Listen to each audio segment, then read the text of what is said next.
બિલખામાં સંગાવે ત્યાં હતા, બરોબર. એને એવું નિયમ હતો કે એક સાધુને જમવાનું. પછી ભગવાને એવો ઇતિહાસ કર્યો કે આને કેટલાકમાં સહીનું નિયમ છોડાવવા 9 દીના હેલી કરી. પછી આને 9 દી અપા કર્યા સંગાવતી ને સંગા શેઠે. પછી ભગવાનને એમ થયું કે હવે આ કેટલાકમાં પછી વરસાદ મોડો પાડ્યો અને ભગવાન સાધુના રૂપે આવ્યા અને તલાવડે પાળે બેઠા. એમાં મારા જેવા ગોવાળિયા નીકળ્યા એટલે સાધુને ભાળે ગયા. એટલે ગામમાં આવીને સંગાવતીને કે એક સાધુ કે તલાવડે પાળે બેઠા, તમારે જો નિયમ છોડવું હોય તો. પછી સંગાવતી શેઠ બે લેવા આવ્યા.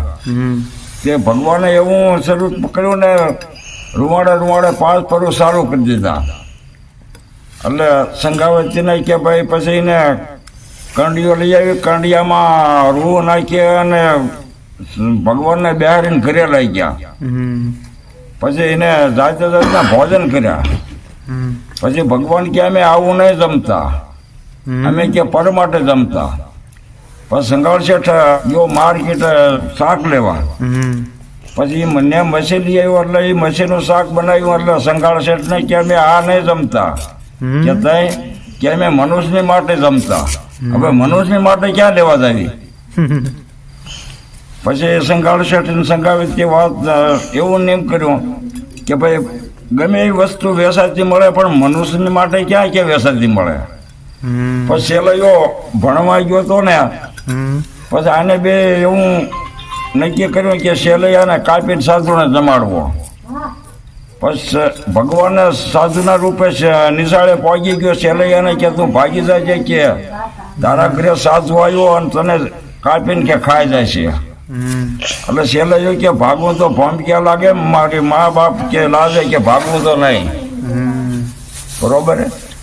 પછી તો સેલૈયો ન ભાગ્યો ને ઘરે આવીને એને કાપી અને એનું માથું સિક્કા ચડાયું. એટલે ભગવાનને કે હવે જમી લો કે અમે આ નહીં જમતા, કે તને માથું કે વાલું લાગ્યું સિક્કા ચડાયું કે એ કે માથું ખાંડણીયામાં ખાંડી અને એનો કંસાર બનાવીને હું જમું. પછી સેલૈયોને સંગાવતી બે ખાંડણીયામાં નાખી અને ખાંડી અને એનો કંસાર બનાવી અને સાધુને જમાડ્યો. પછી કે અમે વાંજ્યાનું નહીં જમતા. પછી સંગાવતી શરીર લઈને મારવા દોડે કે મારે 8 મહિનાનું વધાન છે, ક્યાંથી હોત કે બતાવું ભગવાનને કે. પછી ભગવાને કંટાર ઝાલી લીધો. પછી ત્યાં સજીવન કરી અને ભેગા કરી અને બેને જો આ કર્યા અને ભગવાનને કીધું કે આવા કળજુગ કે આવશે ખોટો અને આવા કોનું કે નિયમ છોડાવવા ન આવતા.